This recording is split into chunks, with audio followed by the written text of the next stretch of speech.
tahimik Barrio San Felipe. Sa umaga, parang karniwan langang, lahat engga bata naglalo. Kaya matatanda na kukwentuhan sa ilalim NG, puno NG, manga. Pero kapag lumulubog na ang araw, nagiba ang simo, ING, angin. Si Lorenzo, nakatayo sa labas NG, lumangbay, NG, kanjang mehe, magulang. Binalikan niya ito matapos ang 10 taon sa Maynila. Umaasang makakahanap ng kapayapaan. Pero sa unang gabi pa lang, ramdam na niya ang malamig na presensya. Habang ayos siya NG,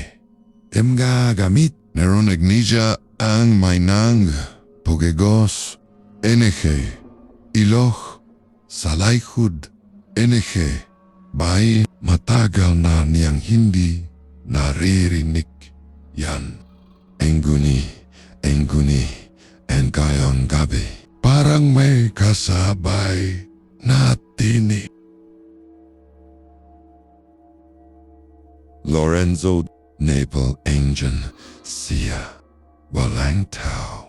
Ang ilog, kalmado, pero ang hangin biglang lumamig. Lumapit siya sa bintana. Mula, roon, tano, niya, ang ilig na may manipis na hamag at sa hitna NG, emga alon. Parang may aninong nakatayo. Mahaba ang buk, puting-puti ang damit. Pinilit niyang iwaksi ang takot. Imagination lank to sabi niya sa sarili. Paro nang pumikit siya. Narinig niya muli ang tinig. Nagalong mas malino. Bakit mo ako iniwan? Lorenzo? Umaga. Tumila na ang ulam. Pero basa pa rin ang hangin. Si Lorenzo nakatayo sa harap NG, lumang bahay nila. Ang dingding may emga bakas NG lume. At ang bintana tila nakamasit paarin. Pagpasak niya eselub. Amoy pa rinang lumang kahoy.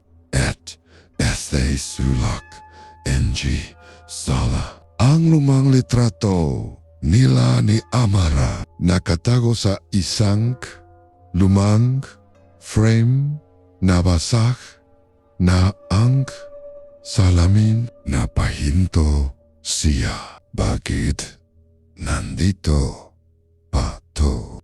Bulong naya. Pagtingin niya sa litrato, parang kumikislap ang mata ni Amara. Sa ilalim, NG, liwanag, NG, umaga. Akala niya guni-guni lang, pero nang sumilip siya sa bintana, nandun ang ilig, tahimik. Ngunit may gumagalaw sa ilalim. NG, tuvi, isang aninong, parang kamay. Lumapit siya sa pinto. Tinignan ang palihid. At SA dulo, NG Harden. May nakasabit na pulang laso. Ang paboritong laso ni Amara. Napakapit siya sa dibdib niya. Hindi imposible to mula sa ilig. May bumalong isang tinig na dati niyang minahal. Bumalik kaan Lorenzo at SA Sandling Ion. Ang tubig sa ilog ay parang may buhay. Gumagala ay mikot. Parang tinatawag siya pabalik saya nakara. Gabi ulit. Tahimik ang baryo, pero may kumakaluskos sa labas. NG lumang bahay. Si Lorenzo nakaupo sa tabi ng bintana. Awakang lumang litrato ni Amara. Biglan may tunog. NG yabag sa labas mabagal. Parang basang lupa. Dandan siyang lumapit sa bintana at SALO NG Buwan. Nakita niya ang isang babae. Mahaba ang buhok, nakaputi at nakatayo sa gilid. NG ilok. Nakatingin ito sa kanya. Hindi gumagala. Guni ang mata. Pareho kay Amara. Bumilis ang tibok, NG, puso ni Lorenzo. Binuksan niya ang pinto. Tumakbo siya palabas. Tinawag ang panggalan ni Amara. Pero pagdating niya sa ilog, wala na ang tubig. Tahimik. Nagunit sa ilalim ng tubig, may aninong dumaan. O timula saya gitna? Hindi. Ilog? Lumutang ang isang pulang laso. Kinuha niya ito. Ete sa sandaling inawakan niya. Siyang malamig na kama yang biglang umawak sa kanya. Bumulong ang isang tinig. Hindi mo ba ako hinintay?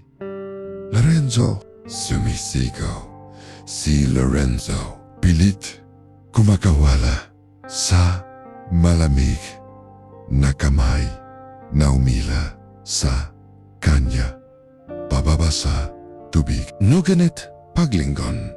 Niya wala na. Tahimik uli angin. Basang-basa siya. Nangingini at sa komenya. Hawak pa rin ang pulang laso. Pagbalik niya sabay. Ramdam niya ang bigat.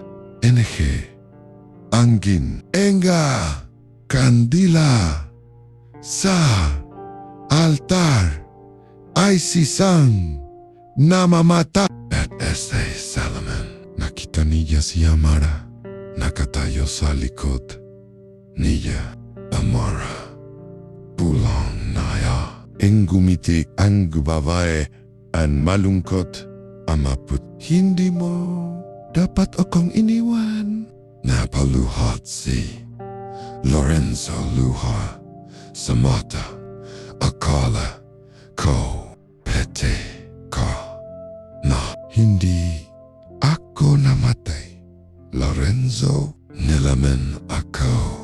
NG ilig. Dahil saya sumpa. Unti-unting dumidilim ang paligid. Sa bawat salitang binibitawan ni Amara ang gemehe pader. NG ba ay parang uminga. May mega kamay na sumusulpot mula sa dingding malamig. Basa o tete nanginginig ang ilig. Abuhay ang ilok ang aking tahanan. At kilong ikunaang ining habang nakatingin si Lorenzo saya kanya. Unti-unti nang negising tubig ang sahig. NG baay. Utisa lo NG kanjang mahay mata. Nakikita niya ang sarili ni Yank lumuluvog. Gabi Pazrin at SA Gitna NJ Ulan. Pumalik si Lorenzo. Saya ilok kung saan lahat nagsimula. Bit-bit Nia ang lumang pulang laso ni Amara. Ang tanging ala-ala NH pag-ibig na hindi niya kayang kalimutan. Lumuhod siya saya tabi ang tubig. Nanginginig, Amara, kung naririnig mo ako, patawad. Tahimik. Pero unti-unting umalon ang tubig hanggang saya may kamay na lumitaw mula saya ilalim. Maputla, basang-basa at sa sumunod na sandali. Si Amara dahan-dahang umahon mula saya ilok. Ang makanilya ay parehong maganda at nakakatakot. Lua eti tubig ang magkasamang dumadalo sa kanyang pisngi. Bakit ka bumalik, Lorenzo? Hindi ba't sinabi ko na ang pagmamahal natin ay sumpa? Napatras siya, ngunit hinawakan siya ni Amara. At ese is ang iglap. Ang gilog ay biglang kumalma. Walang tanaw, walang hangin. Tanging tibok, NH, dalawang pusong matagaw nang tumijiw sa pag-ibig. Ngayon ay muling nagtak. Ang yakap ni Amara ay malamig, parang yelo na humihigop. Nanegit si Lorenzo ay hindi parang hinahataki ang ilo pababa. Amara, ayoko pang mamatay.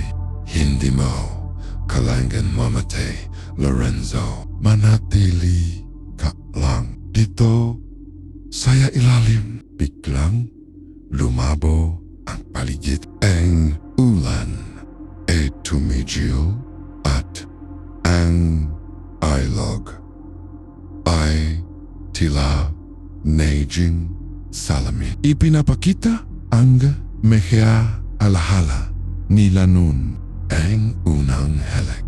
Ang Maria tawa sa tabing ilog. Otete ang gabing nangako silang hindi maghihiwalay. Ang guni ang gayon habang ilo nang bumabalot kay Amara. Ang kanyang balat ay nagiging asul. Ang mata nagiging parang tubig na walang hang. Sinubukan ni Lorenzo na bumitaw na ganit sa bawat gala niya.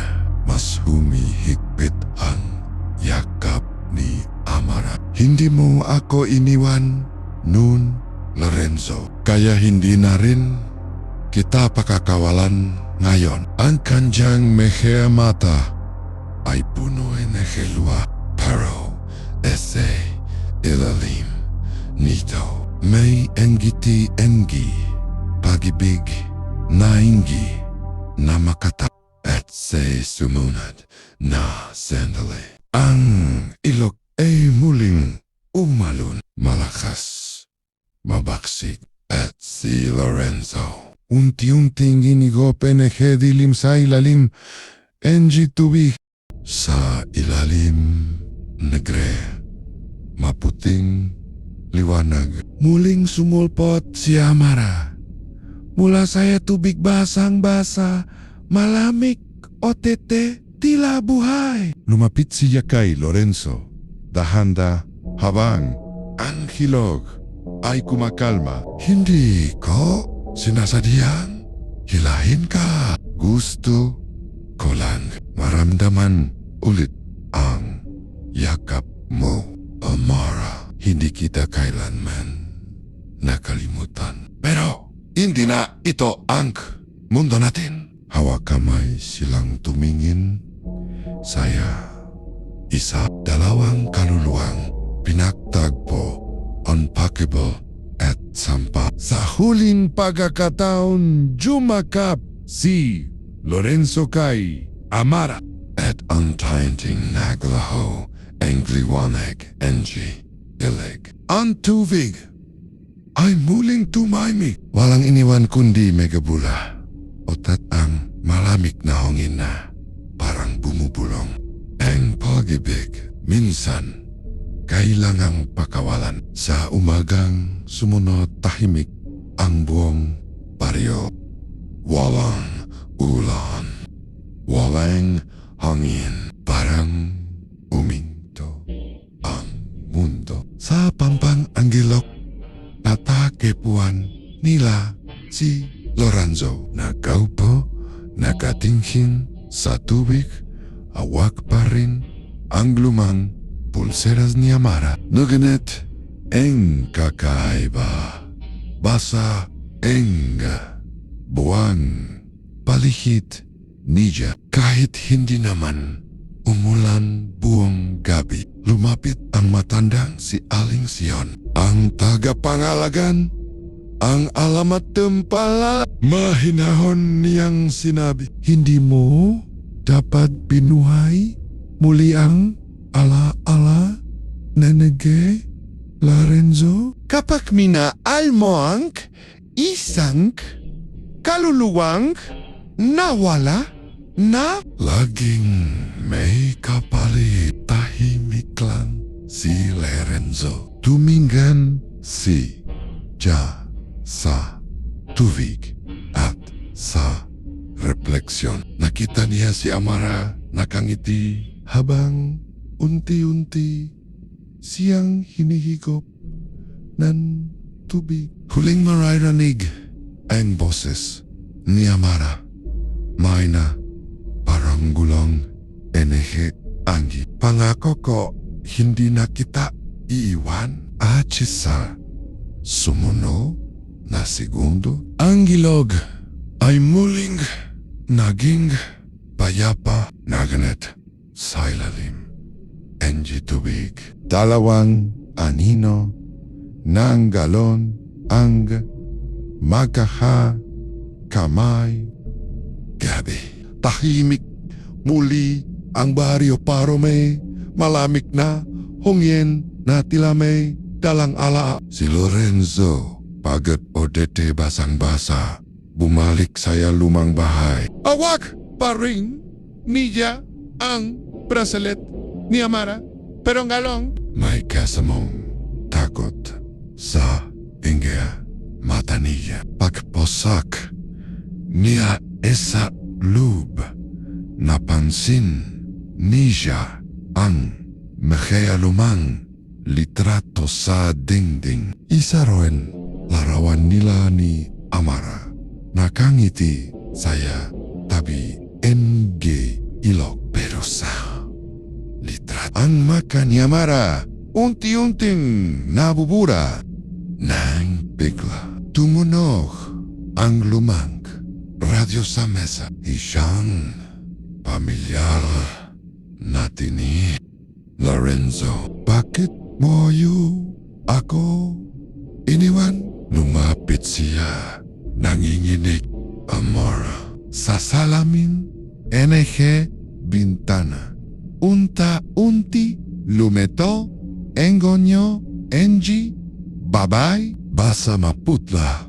O te may mehea mata na puno NG langkat. Hindi mo ako niligtas. Bilang ako mong babalik ka. lumapit si Lorenzo.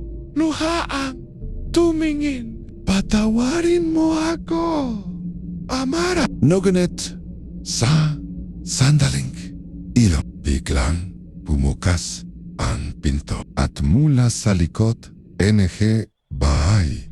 Dumalo yang tubig papasok. Ang buong bahay. Nilaman, NG ilig sa labas. Ang baryo ay tahimik pa rin. Noganet sa ilalim. NG tubig. Dalawang kaluluwang magkayakap. Saya wakas magkasama muli.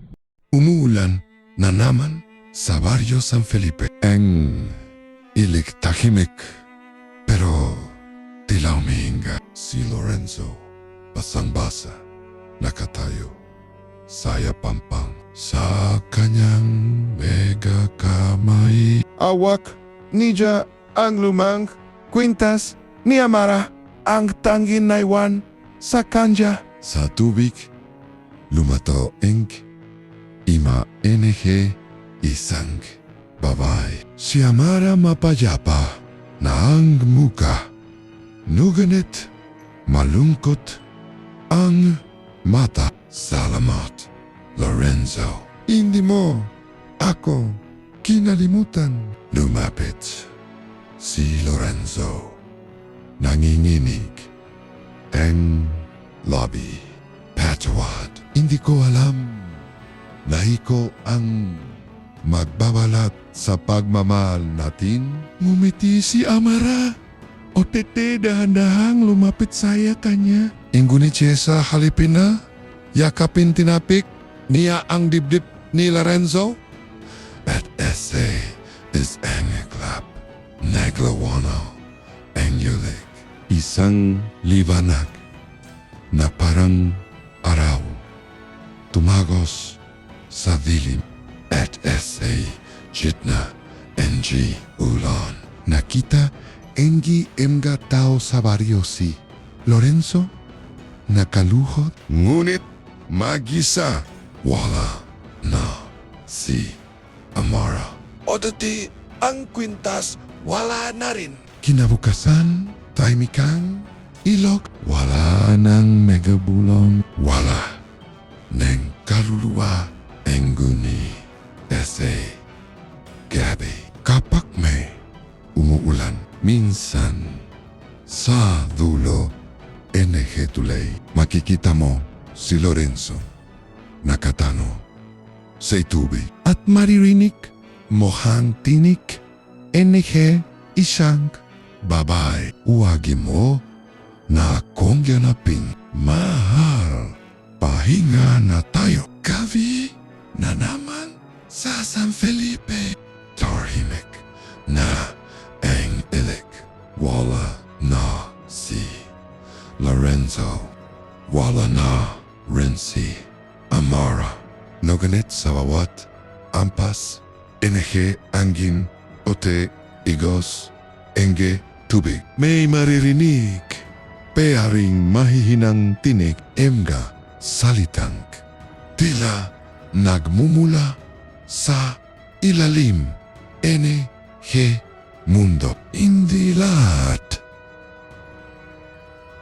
NG pag-ibig para sa buhay. Kung nagustuhan mo ang kwentong ito, huwag kalimutan mag-like, mag-subscribe, at pindutin ang notification bell para sa mas marami pang Tagalog horror love stories na magpapatibok sa puso mo kahit sakit na NG dilim. Gabby now, Tahimik ang langside, Paro SA Edas NG isang luxury condo SA main isla, May isang kaluluwang hindi pa rin nakakapahinga. Si Adrian isang architect, Matagampe, Parawasik SA Lube. Simula nang mawala si Lara, parang tumidyo na ang oras. SA Bad Patak NG Ulan, naririnig niya ang boses niya, ang tawa niya, ang imkasalad ang I'll always be with you. Ang guni ang gayong Gabby, tumunog ang telepono, at SA screen, Bangalan N.I. Lara, Paro si Lara, at a nanang tatlong tayon.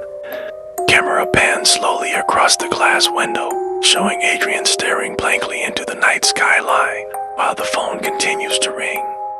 Gabby pa rin. Tahimik ang lungsod OTC itahas ingi isang luxury condo. Naku po si Adrian. Hawa ang telepono. Kanina pa ito tumutunog. At SA screen. Pangalan ni Lara. Pero imposible si Jajon. 3 taon na mula nang mamatay si Lara. Hindi niya alam kung sasagutin ba niya o itatapon na lang ang telepono.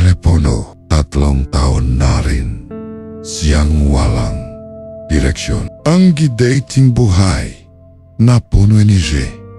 Sigla ngayong puro hecho na lang energy nakarahang araw-araw pumipasok pa rin si Jasaw.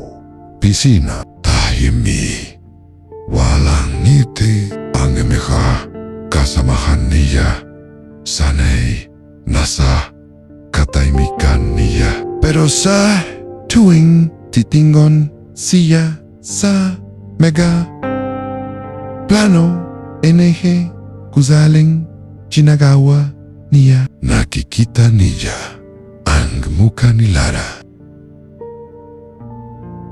Ang entity niya, ang mata nilang puno, enehe, buhay. Isang gabi habang nagtatrabaho, tinangka niyang kaniyang ay delete ang mehalarawan ni Lara sa laptop. Pero bago pa niya pindutin ang delete, nag-glitch ang screen. Hisang imay hang sumulpot si Lara. Basang-basa, nakatitig saya kanya. May bakas enehe dugo sa labi. Biglang bumilis hang tibok enehe puso niya. Parang may malamig na hangin na dumaan sa likod niya. Mula nun, parang may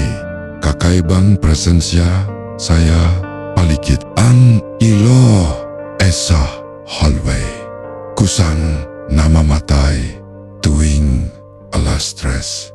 Enehe madaling gara. Ang pabango ni Lara minsan sumisingaw saya hongin. Isang gabi habang umuulan, narinig niya ang may napamilyak na boses.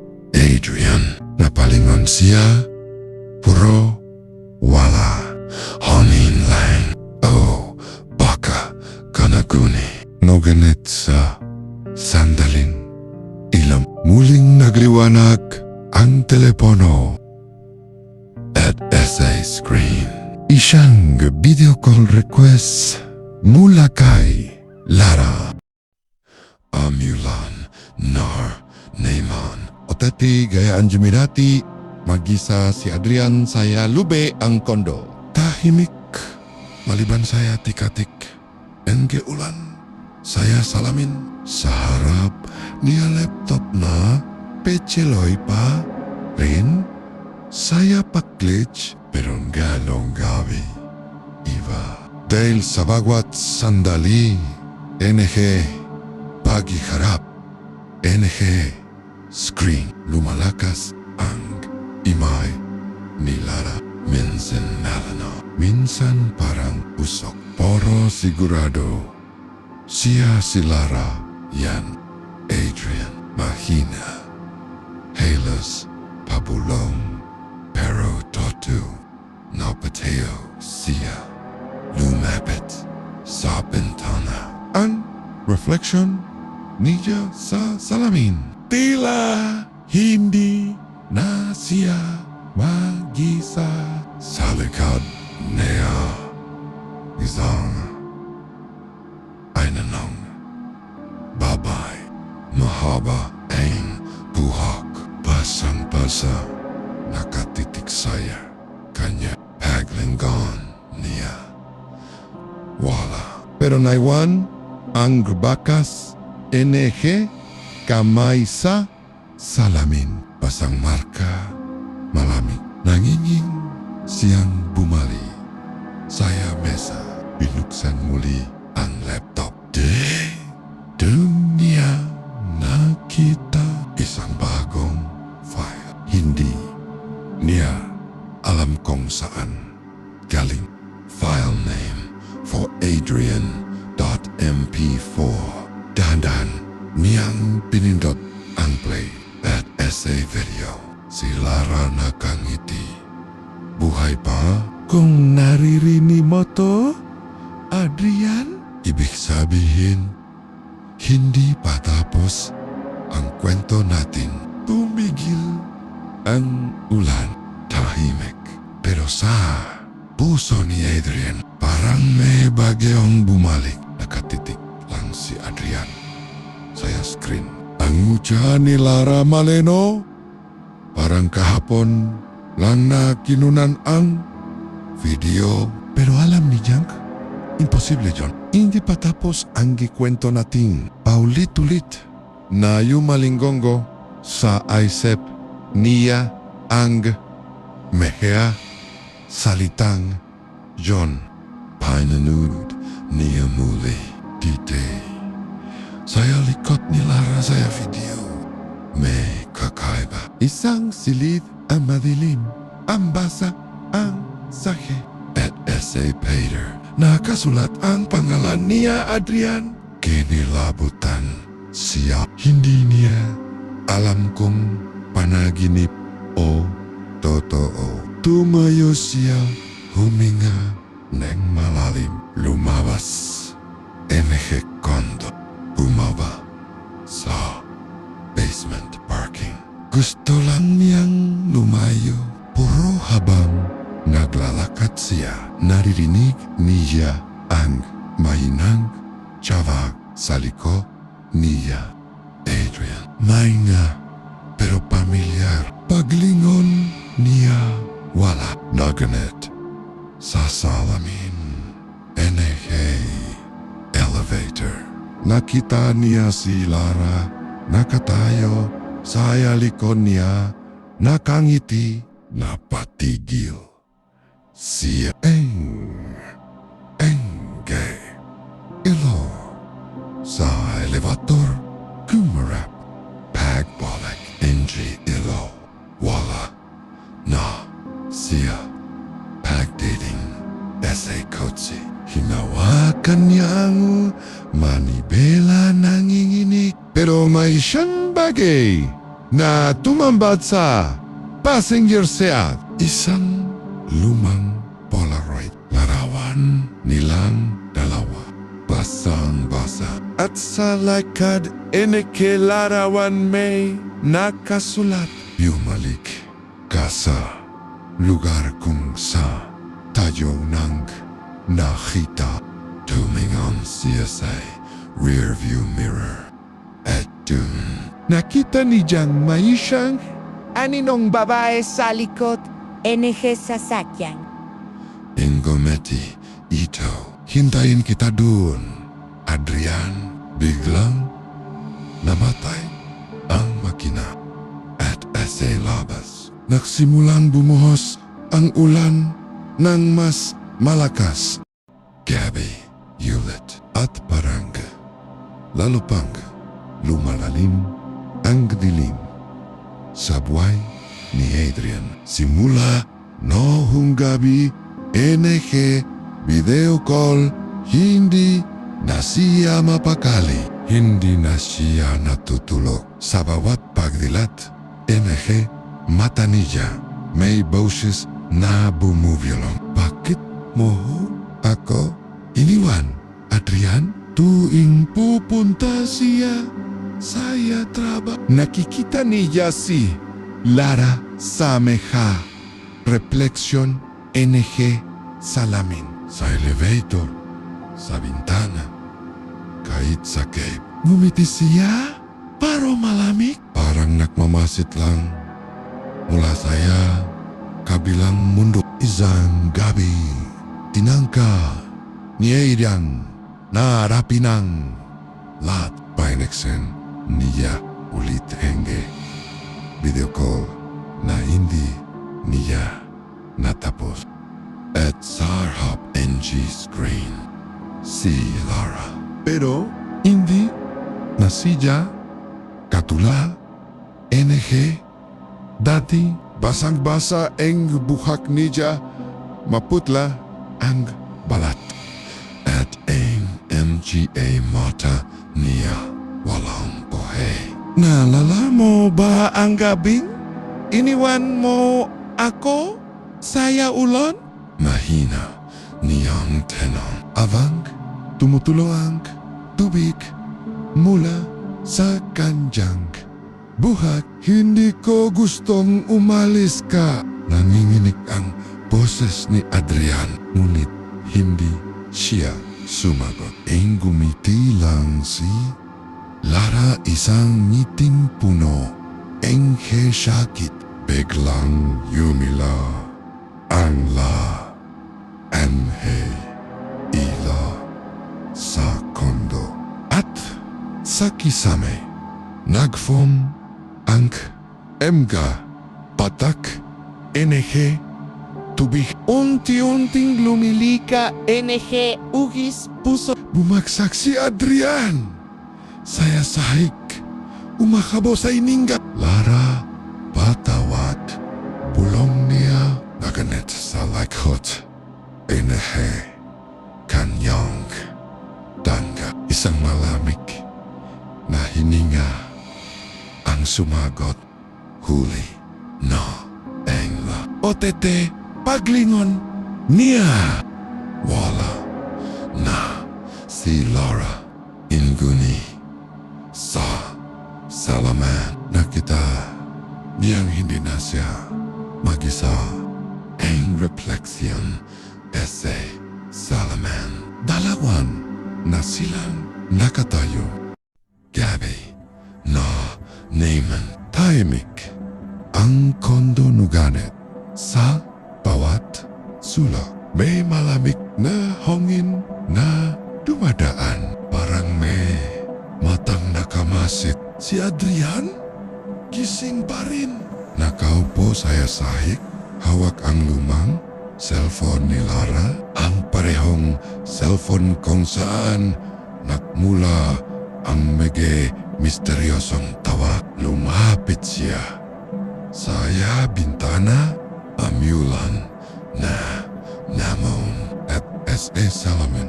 Habang tinititigan ang refleksyon niya, mahisa pang eninong nakatayo sa likod niya. Dahan-dahan siyang lumingon, pero wala. Napahawak siya, saya dibdib. Mabilis ang tibok NG puso. Hindi to hallucination lang to bulong niya. Kunit sa mismong sandaling igon. Tumunog ulit ang cellphone. Incoming call. Lara, nanginginig ang kamay ni Adrian habang dahan-dahang sinasagot ito. Hello. Sa kabilang linya, katahimikan. Walang salita, walang tanak. Pero may maririnig na mahining paghinga ni babay.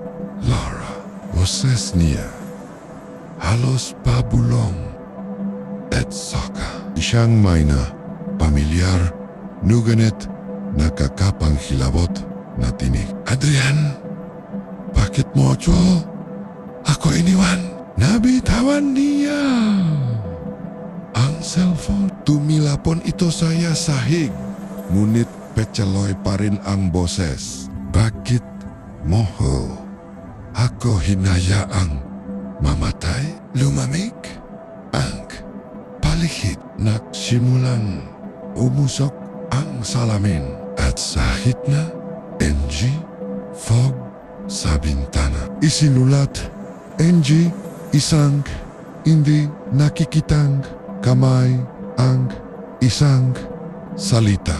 LIAR. Sa takot, tumakbo si Adrian palabas en kwarto.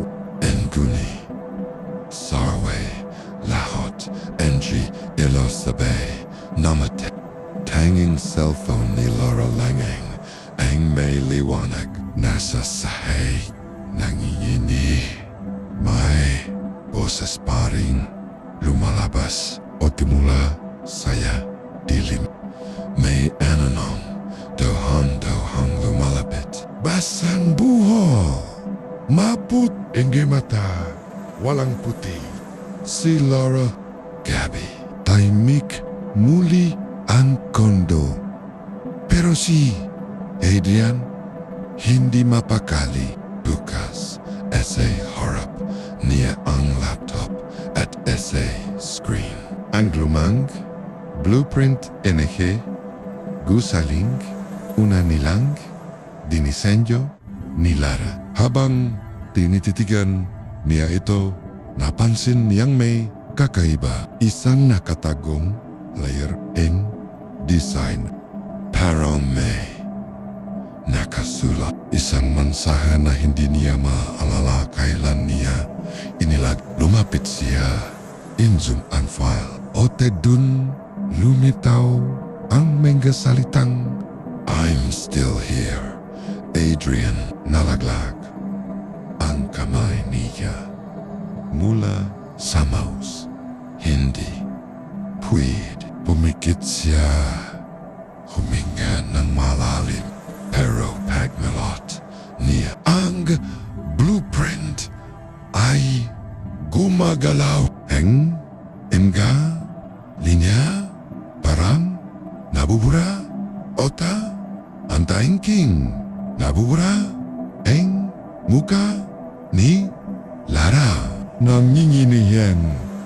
Boses niya, Lara, kung ikaw yan, bakit? Mula sa likod, narinig niya ang mahinang paginga. Paglingkon, naya si Lara nakatayo, basang-basa, nakangiti, pero may luha sa mata. Hindi mo tinupad ang pangako mo, Adrian. Sinabi mong babalikan mo ako. Lumapit siya, bawat hakbang, nagiwan, nenge basang marka, saya sahig, at essay, boyot hakbang, untainting nagdadilam ang ilyo. Habang lumalapit si Lara, parang bumibigat ang hongin. Ang gemehe, frame, enge, kanilang, emga, larawan, sa pader. Isa-isang nahuhula. Hindi kita iniwan, Lara. Ako ang naiwan. Ngunit hindi na siya nakasagot si Lara. Dahil sa sandaling, ikon biglang napundi ang lahat ng gemilaw. At sa kodilaman ay isang malamig na kamayang umawak sa balikat niya.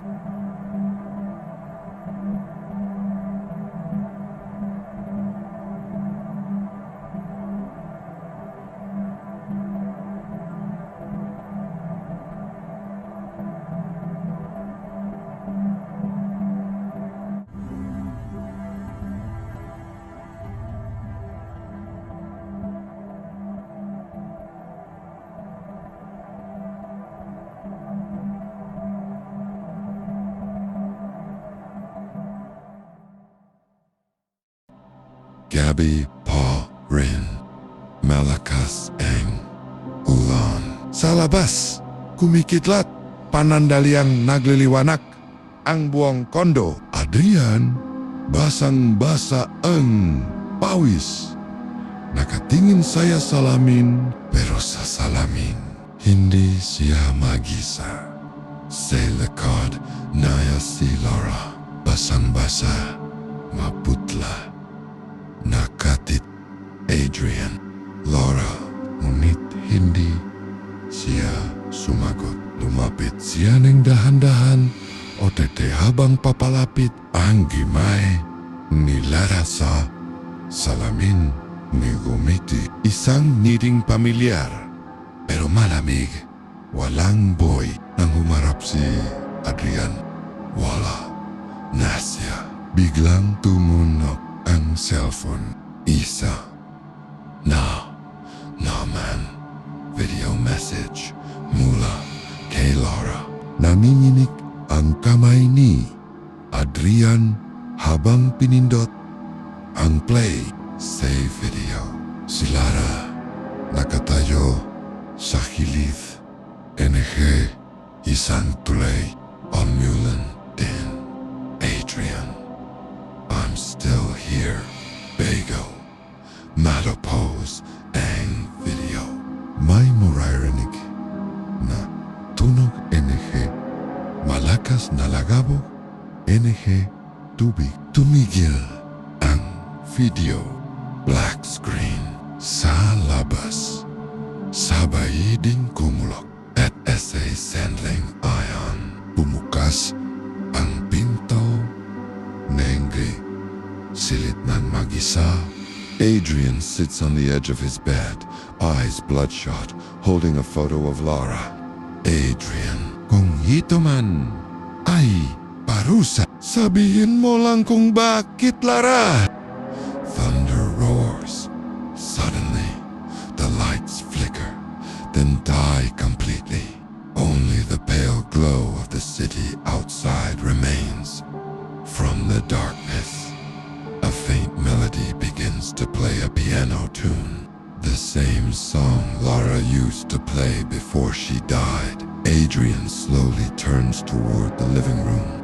The piano, untouched for years, is playing by itself.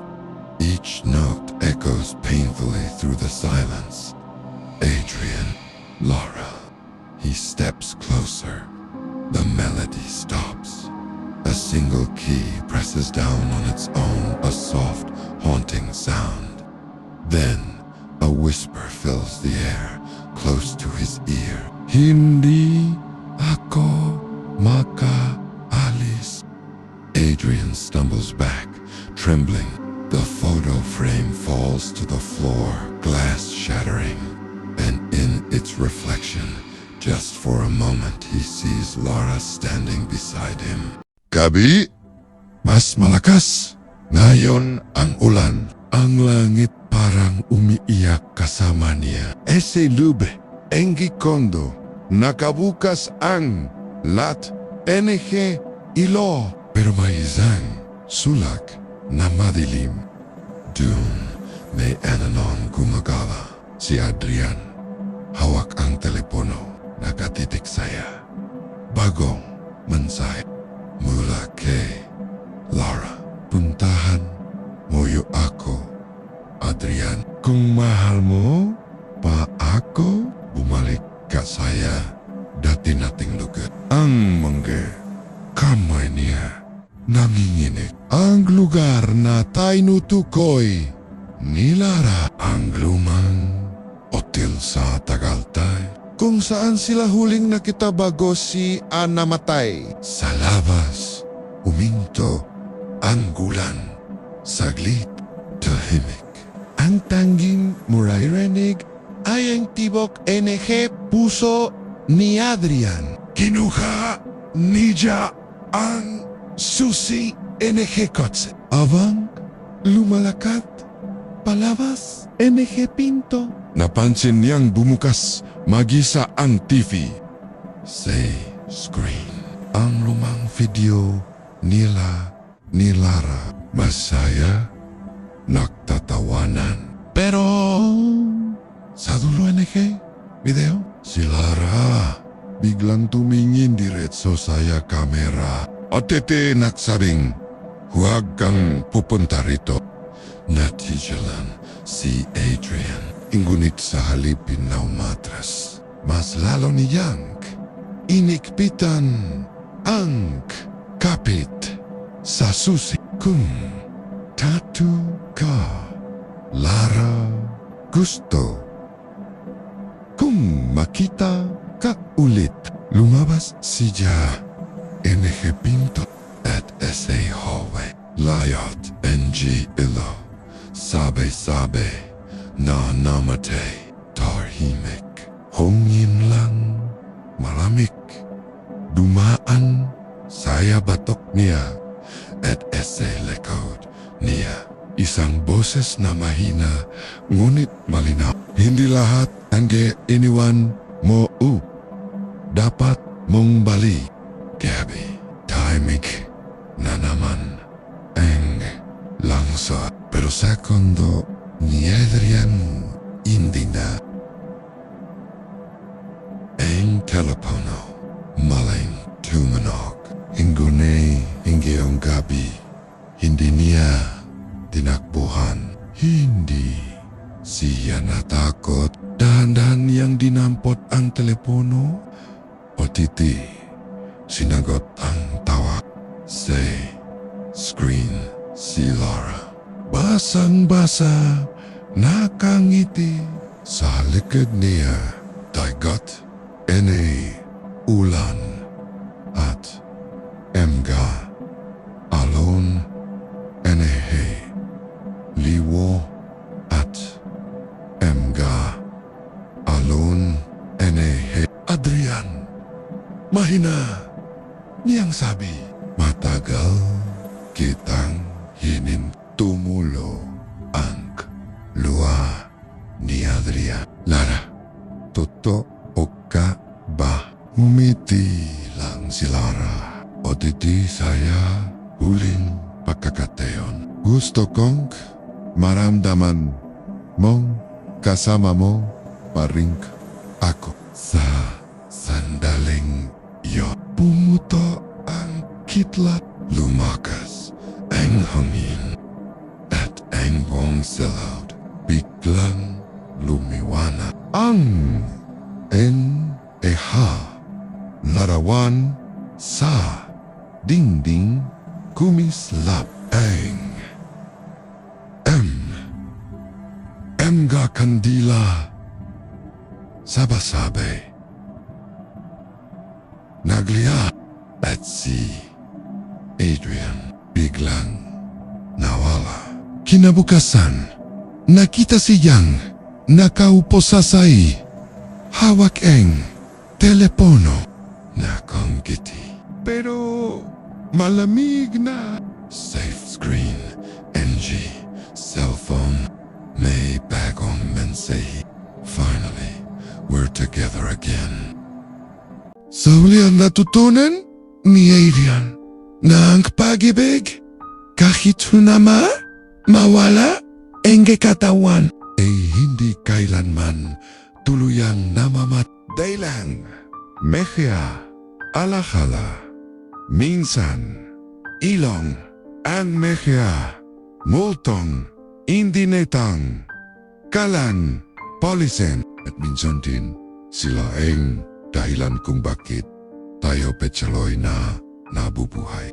Kung ramdam mo rin ang ganitong klaseng pag-ibig, ay isang pag-ibig na kahit kamatayan ay hindi kayang burahin. I like mo ang video na to. Mag-subscribe ko sa channel. Oteti samahan mo ako muli saya susunod nating kwento. Dito sa likwaji, luhangi, ichinago, kung saan ang bawat luha may kwento. Gabi na, tahimik ang paligid. Bigla, tumunog ang telepono. Screen flashes, Mira. Pero si Mira, matagal nang patay. Gabi na ang tahimik ang paligid. Ang mga ilo sa kalye kumikislap. Sinasalaman NG, mga patak, NG, T, sa loop, NG, isang malit na apartment sa Maynila. Isang lalaki ang nakaupo sa tabi NG vintana. Walang ginagawa kundi makinig saya ulan. CIC, Ethan Cruz, dating photographer. Ang ganon, tila isang anino na lang NG, dating sarili. Sa mesa, nakakalat pa rin ang mahalumang larawan nila ni Mira. Mega ngiti, mega sandaling parang kapon lang. Mula sa labas, may kidlat na kumislap. Saglit na nawalot, NG, labay na ang Sila o tidun niya napansin ang lumang cellphone sa mesa na dapat ay matagal nang sira. Bigla, ito tumunog. Isang ringtone na matagal na niyong hindi narinig. Unti-unting gumalaw ang kamay ni Ethan. Nandiyan nang inilit ang luha. Say, screen Melanor ang panglon. Myra, natigilan siya, parang huminto ang mundo. At sa bawat tunog, enerhe ring. Parang tumitibo muli ang puso niyang matagal nang tumigil. Hindi, Myra, static fills the air. The rain grows heavier. The lights flicker. Pero nang alos masagot, nani siya ang tawag. Biglang naputol ang kuryente. Kadilimang bumalot. Saya buang silid. At sa katahimikan, ulan. May merahang boses na pumulong mula sa likod naya. Ulan pa rin, pero ngayong gabi, ibang lami ang bumalot sa paligid. Hawak ni Ethan ang telepono. Nakachichigi sa panggalang sa ice cream. Myra, tumigil ang oras. Paranglat, ingay, sa labas, nilaman katahimikan. Dahan-dahan niyang sinagot ang tawa. Hello, walang tujan. Penging tunog, ulan, ete mahinang static. Pero, ilang segundo lang, isang gosesan mainan puno lungkot. Ethan, bakit mo ako kinalimutan? Nanigas siya, hindi ayon imagination, hindi panagenic. Ang boses ay pamilyar. Ang boses ang babaeng matagal nang nasa ilalim ng lupa na miss kita. Mahina niyang sabi bago tuluyang naputol ang linya. Tinitigan ni Ethan ang telepono. Basang-basa ang luha o titular. At sa salamin sa tapat niya, isang anino babae nakatayo. Umuulan pa rin. Puro ngayon, parang mas mabigat ang bawat patak habang tinitingnan ni Ethan ang lumang larawan nila ni Mira. Napansin niyang basa ito pero hindi niya awak. Mula sa likod, may malamig na hangin na dumampi saya kanyang batok. Otete saya salamin. Saya harap niya nakita niya si Myra. Nakangiti pero may luha sa engea mata. Hindi ako nawala. Ethan, bulang nito. Ikaw lang ang tumigil. Magmahal na laglag ang telepono. Kasabay Angie. Kidlat nawala ang imahe pero sa kamera ni Ethan. Isang bagong litrato ang lumito. Si Mira nakangiti. Saya ulon. Kinabukasan, hindi mapakali. Si Ethan, hindi niya alam kung panaginip lang ba ang lahat o kung talagang bumalik si Mira. Pero sa lupin puso niya, may alam siyang totoo. Hindi siya nababalik. May gustong sabihin si Mira. Binuksan niya ulit ang lumang kamera. Doon niya napansin may mekhabagong litrato na hindi niya kinuhanan. Imigay larawan NG apartment niya mula sa iba de ibang anggulo at sa bawat isa may anino. NG isang babae. Ang huling litrato nakita niya. Siya mismo natutulog. O titi saya, tabi, engi, kama, si Mira. Nakaupo. Nakatingin saya kanya. Parang nagbabantay. Dito, niya naisip.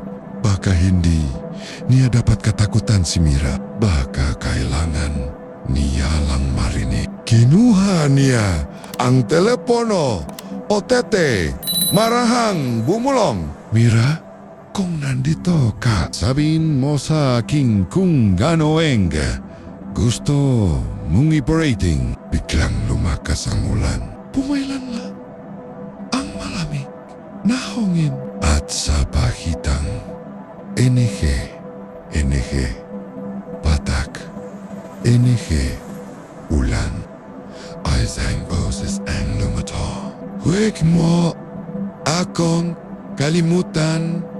Itan ang pagmamahal natin hindi natatapos sa kamatayan. Lumuluhang napangiti si Ethan.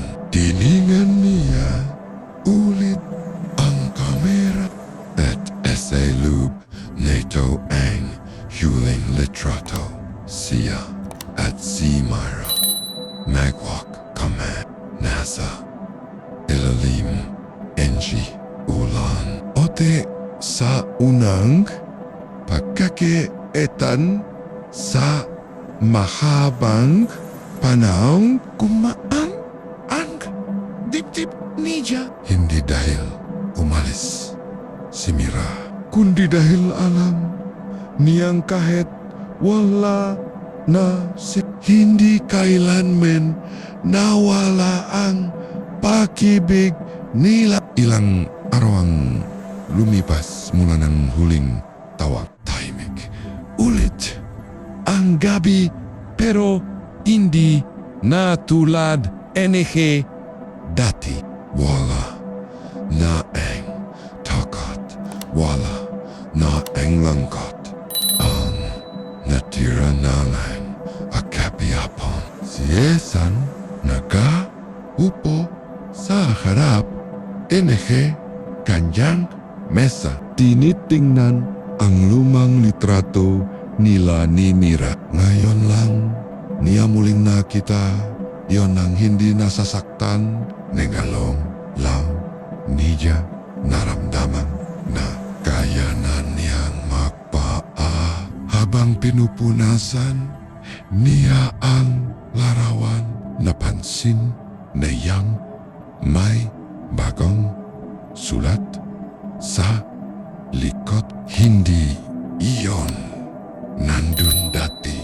Dun nakasulat, "Salamat saya pakalala, Ethan. Huwagi mo nang sayangin ang boy mo sa pagluwag. Kwan mo ulit NG larawan ang mundo. Ako ang magazine. Liwanag mo sa bawat kowa." Napatigil siya. Lumabas siya ng gray apartment, dala ang kanyang kamera. Sa unang beses matapos ang mahabang panahon, pinindot niya muli ang shutter. Ang flash NG kamera ay parang kidlat. At sa loob NG land segundo. Sa lens NG camera nakita naya si Myra.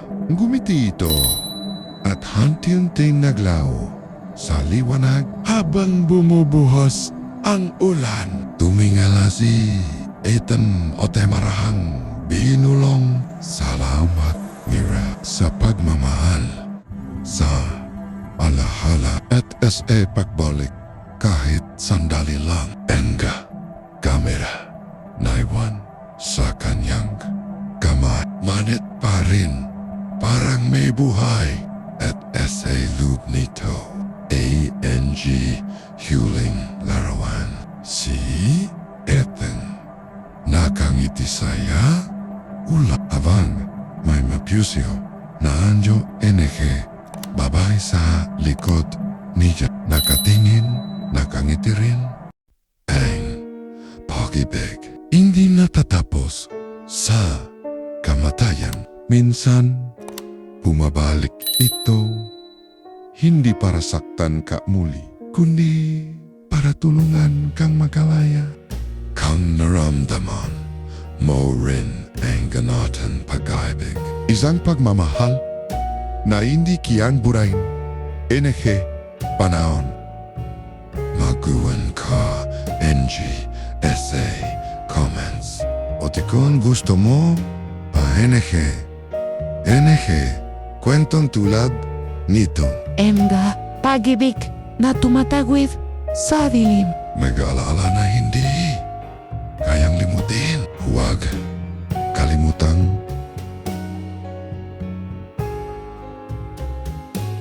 mag-subscribe.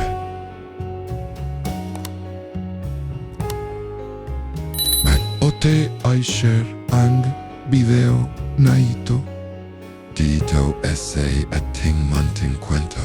Ang bawat luha ay may dahilan at ang bawat pag-ibig may wakas. Pero hindi kailanman naglalaw.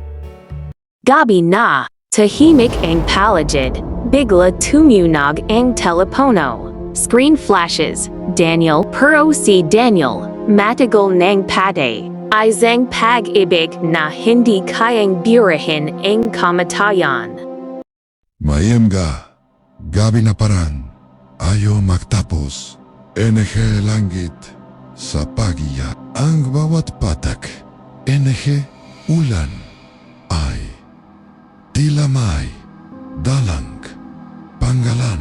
MGA panggalan matagal mo nang gustong kalimutan pero hindi mo magagawa sa ilalim. NG lumang poste enggi ilo nakatayo si Marco basang-basa pero walong gala. Nakatingin siya saya kalye kung saan huling bumagsak ang ulan nung gabing nawala si Alte. Lumipas na hangge 3 taon pero tuwing ganitong oras bumabalik ang lamig. NG gabing iyan. Ang lamig na parang may yakap mula saya wala. Tahimikang palihit tanging tunog. Langganehe ulang sajero at MGA gulong NG sasasyang dumalahan siya kalsada. Walang ibang tao, walang ibang ingge. Pero sa hitna NG katahimikan may boses sa loob. NG isip ni Marco boses na matagal na niyang pilit nililimutan sa bawat patak. NG ulan. Nakikita niya ang muka ni Altea, ang kanyang megamata, ang kanyang ingati, ang huling sandaling kumapit si sa kanya bago siya tuluyang nawala sa tubig at dilim. Napapikit si Marco. Gusto niyang tumak. Pero saan ba tatakbo ang isang tahong inahabol? NG ala tumunog ang lumang relo sa pulso niya. Yung binigay ni Altea Otete. Saya bawat tiktak nito parang tinutulak siya pabalik saya nakaraan 3 taon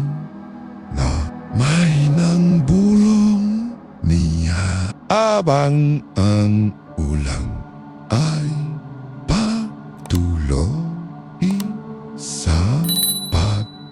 Pero bakit? Parang kahapon lang, dahan-dahan niyang iniangat ang muka. Pinikit ang mata. Otete hinayaang hahkan si Ulan hanggang SA. Miss M OBA ako.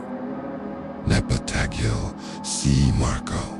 Pumilis ang tipo ng kanyang puso. Hindi siya lumingon. Pero sa likod, NG, Laiwainak, NG, poste. Parang may nakatayong anino. Basa, taimik, at nakatingin sa kanya. Ang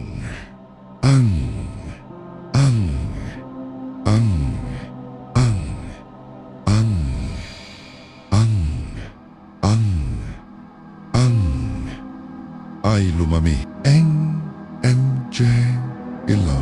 OTT! Saya kanyang megamata. Sumilay ang isang luha. Anggunan patak NG. Ulan sa kanjang puso na matagal ng tuyong-tuyo. Pagkatapos ang gabing iyon, hindi na mapakali si Marco. Parang may gong. Anong nagising sa loob niya? Isang tinig na ayaw nang tumahimik. Kinabukasan, bumalik siya, saya, parehong kalsada. Wala nang ulan, pero basa pa rin ang lupa. Ang amoy, alahala, at ang bawat sulok, NG, dang tila nakatago ang dihim. Huminto siya sa harap na negren lumang tindahan. Sarado na ito. Pero sa basag na salamin, nakita niya ang sarili niyang refleksyon. At sa likod nito is Anggi, Anju. Mabilis siyang lumingon. Walang tao. Pero ang emga patak NG tubig sa semento. Parang mehe japak NG babaeng naglalakad palayo. Lumapit siya. Ang japak ay nagatapos sa harap NG poste. At dun is ang panyo. Basan basa. May sulat na letrang A. Pinalot niya ito. Ngunit saya, sandaling hinawakan niya. Parang tumulas sa balat niya ang lamig. Hindi lamig, NG ulan. Lamig, NG. Kami, NG tahon matagal nang wala napatitig siya sa panyo. Ang megaletra ay antayanting lumabo saya tubig hanggang maging parang dugo ang tinta. Mabilis niyang ibinulsa ito. Poro mula saya di kalayuan. May ilo NG kotsi ang duman at SA ilalim nito sa dulo NG kalsada. May babaeng nakatayo basang basa. Nakateg SA kanya tahimik. Parang humihinga kasabayin ulan na muling bumuhos. Dahan-dahan siyang lumapit. Ang kanjang megyajapak ay nag-eecho sa katahimikan. Althea, mahina niyang sambit. Walang sagat hanggang saya Pumikit siya. Saya isang kisap mata. Otet nang dumilat muli. Wala na ang baba. Tanging hangin, ungin, ulan na lang natira. Marco, huwag kang titigil. Napatingking si Ya sa kanyang kamay. Ang panyong kanina ay puti, ngayon ay may bakas empulang marka. Ang gabi ay tila mas mabigat. Ang gayon habang bumubuhos ang ulan. Hawak ko pa rin ang panyo. Ang panyong natagipuan ko kagabi. Saya harap ang lumang simbahan. Puting panyo. May sulat sa hilit. Isang titi lang. Hindi ko alam kung bakit nangingini ang kamay ko. Baka dahil malamig. O baka dahil may nakatagong lim sa simpleng tela na ito. Sa bawat patak, enhe ulan. Parang tinik na sumasaba. Mga boses na parang mula saya nakaraan. Mula sa isang pag-ibig na matagal nang nilamon NG dilim. Naalala ko ang gabi NG. Aming huling pagkakaita. Ang yakap, ang luha, ang salitang hindi ko nasabi. Ngayon habang pinupunasan ko ang panyo, may napansin ako. May emga. Salitang lumilato sa ilalim. NG, liwanag. NG, kidlat. Marco wag moakong henapin. Tumidyo ang mundo. Ang panyo ay basa na. Hindi lang NG ulang, kundi NG luwa, NG nakarahan at SA gabi. Ayon, unang beses kong naramdaman na ang ulan ay hindi lang patak, NG tubig, kundi inge ala-ala na gustong bumalik. Madalas kong marinig ang tunog na Jong. Isang lumang telepono tumutunog kahit walang linya. Nung una, inakala kong guni-guni lang. Pero kagabi, sumagaw ako. Walang boses.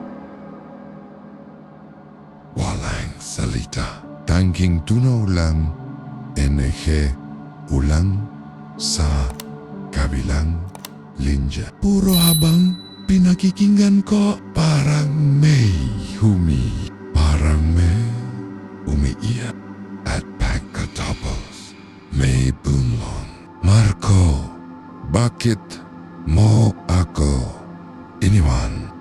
Nanagas ako kunatatawan ko. Ang boses na yan. Imposibleng marinig kong gumuli dahil apat na tao na siyang tumunog ulit ang telepono. Isang beses, dalawang beses, tatlong beses, hanggang sa tuluyang nawasag ang katahimikan. And ngayon, tuwing gabi, naririnig ko pa rin ang tunog na John at SA. Bawat sagat, KO. Parang mas lumalapit siya. Hindi ko alam kung multo ba siya o konsensya ko lang na ayaw tumigil. Pero isang bagay ang sigurado. Hindi pa tapos ang kikwento?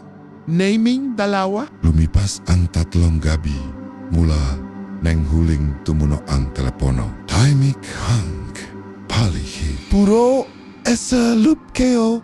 Parang may kulok na hindi Matapos-tapos, sinubukan kong hanapin kung saan nagmumula ang linya. Inakyat ko Hank, lumang gusali sa Espina Street kung saan dati kami nakatira. At sa dulo eneke, pasilyo saya, ilalim enggi, sirang bombilya. Nandun pa rin ang lumang telepono.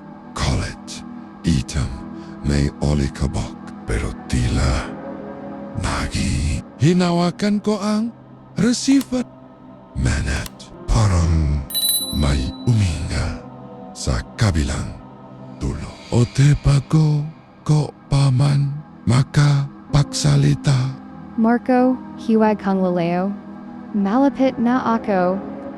Napatigil ako. Hindi takot ang naramdaman ko, kundi pagnanais na maintindihan kung bakit siya bumalik. Kung bakit hanggang ngayon ang ulon pa rin ang tanging dan para marinig ko siya. Habang nakatayo ako ron, napansin ko ang basang panyo. Sayasahi ang titik na ay nagliliwa na. At sa ilalim nito may bagong salita. Ako'y nasa likod mo. Sabi nila, kapag mahal mo ang isang tao, hindi siya kailanman mawawala. Babalik siya kahit saya para ang hindi mo inaasahan. Ngayon, 4 na taon na mula nang huli kong marinig ang kanyang boses. Pero ngayong gabi, ibang-iba ang pakiramdam. Tahimik kang ulan at sa hitna NG katahimika. N-M ay kumakatok sa pinto. Tatlong bisis. Mabogo. Parang sa bawat katok ay may dalang alahala. Pagbukas. K-O-N-G. Pinto. Wala namang tao. Tanging malamig na hangin. Ote. Halimuyak nanggam basang sampagwita. At essay sahig. Ailam isang panyo. Puling panyo. May sulat muli essay gilad. Huling tawag. Hinawakan. Ko ito at essay sandaling ayon. Tumigil ang ulan. Tahimik. Walang hangin. Walang tunog. O titimula saya dilim. Isang boses. May na. Pamilyar. At puno enerhe. Lungkot. Marco. Salamat. Puid na akong umalis. Hindi ko alam kung umiyak ako umulan lang muli. Pero sa unang pagkakataon, wala. No. O talk out. Wala. Na. Ringtanon. Tanging kapayapaan. Ulan na bumabalik na parang yakap mula sa langit. Sa bawat patak, enerhe, ulan, may kwento. Enihe, pag-ibig, NG, pagkwala. At enihe, mehe, kaluluwang, hindi pa rin marunong bumita. Ang tawag na narinig ni Marco ay hindi lang galing essay na karoon, kundi mula sa isang puso na kayahu makalimutan. Minsan ang pag-ibig at parang ulan bumabalik kahit ilang ulit mo nang iniwasan. At esay huli kapag natutunan mo tanggapin. Dun mo lang maririnig ang tunay na katahimikan. Ito ang mega kwentong hindi basta nakikita pero nararamdaman. Ito ang mekha, luhang matagal nang itinago at engelayon ibinabahagi sa inyo. Ako si Oteito, ang sa likod NG luang itinago. Kung naramdaman mo ang kwento, kung may parte NG puso mong kumirot, isang patak NG ulan lang ang hiling kayo. I like, I share, at I subscribe. Para sa mas maraming kwentong hey haplos say damdaman at magpala. Nasa likod NG bawat luha may kwento pa rin gustong marinig.